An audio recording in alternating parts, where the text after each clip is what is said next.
In this video, I'm going to quickly go over Realm Invasion and some strategies that you can use and how we won our finals and what that can potentially mean or not. Hey guys, this is Heretic. Realm Invasion is a very long event spread out over several months in a tournament type event with 20 to 30 different realms. It's realm on realm. Your realm competes against several other realms every other weekend. You start off in group play. Eventually you move into a single elimination tournament play. Each weekend when you play, which is every other weekend again, you're going to have 3 separate battles, and they're going to be spread out over one Saturday. So they're going to be at 3 different times on one day.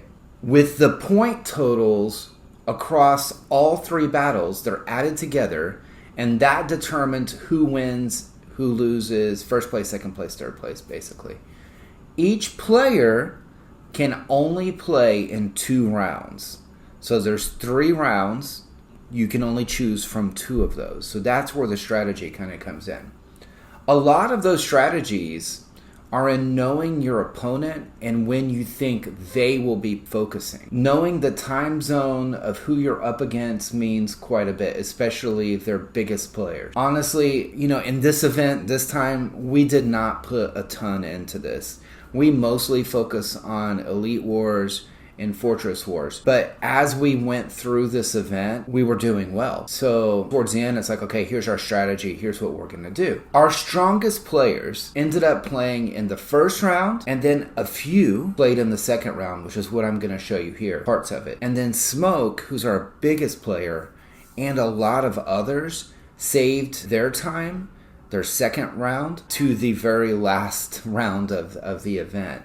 And that way, we were able to have them go against the other realms without their biggest player. So that helped us out. So in the first round, we won it by quite a bit. I think we were up like 25,000 points. The second round, our desire, like what we really wanted, was to get around 10,000, as close as we could to 10,000 points. That was kind of, the magic number there. So that in that last round, we could make up the difference. So we won 25 to 10 or something like that the first round. So then we were up by 15. If we get 10 in the second round, that means that's 25,000, right? That the other realms would have to make up. So let's say they get 25,000 the second one, that's only 15. We're still up 10,000. And then that last round, it gives us a really good shot of winning it. And that's what ended up happening. So in the second round, we ended up with around 9,000 points, which was just enough to be able to help for that third round. In this event, the points that you get, so the map that you're in has both kind of empty lands with mines in them, or with towers that are kind of a ore point or something like that. Think of it that way. And then in the middle, there are towers.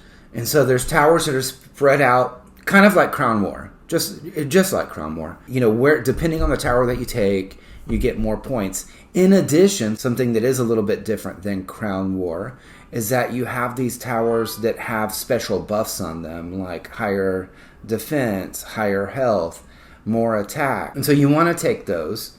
Those are really important. And you want to take the center for more points. But also those mines give a lot of points. And those mines come in really, really handy when you're facing the opponents that are stronger, like they're stronger players.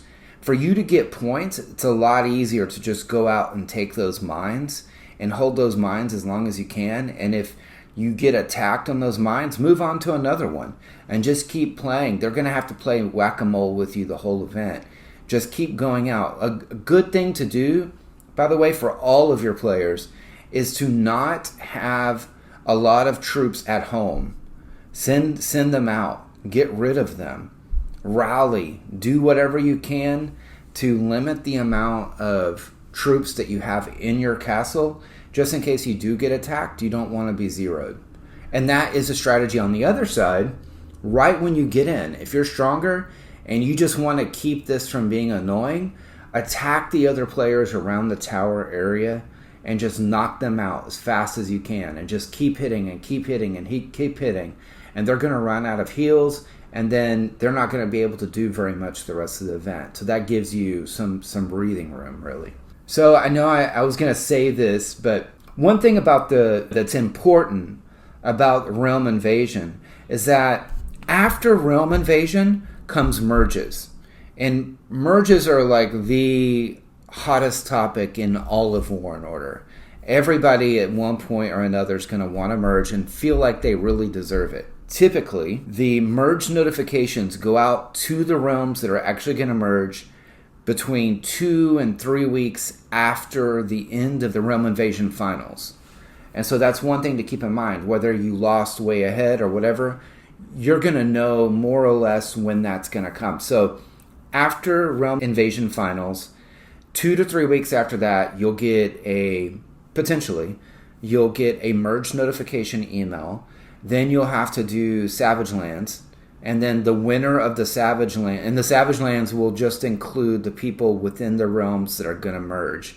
Whoever wins that is the only thing you get from it is the number that's going to show up on the world that you're in once it merges. So we're 1745. Let's say we're going to, potentially merge with 1732 or something like that. We're going to face them in Savage Lands, and whoever wins that Savage Lands will then get their number on that world, either the 1745 or the 1732. That's really all there is to it. You're not going to get anything else special. So, but one thing to keep in mind is if you're playing pretty far in Realm Invasion and you win it like we did, the chances of actually getting a good realm merger it's very low. If we do get one, we'll probably get one with a very weak realm, or a very, very, very low activity realm, or a realm with no spenders at all, right? To kind of balance, because the reason that they do merges is not just to make you happy, it's to balance realms for a competition. Competition drives people to play more. It's better in the long run for Camel if everybody is playing and being really active and participating in all of the events.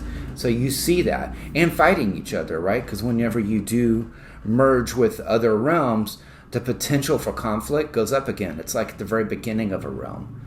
But anyway, that's beyond Realm Invasion. If you win Realm Invasion, the chances of getting a merge is potentially lower. That's what I'm saying. And we won, and we really want a merger.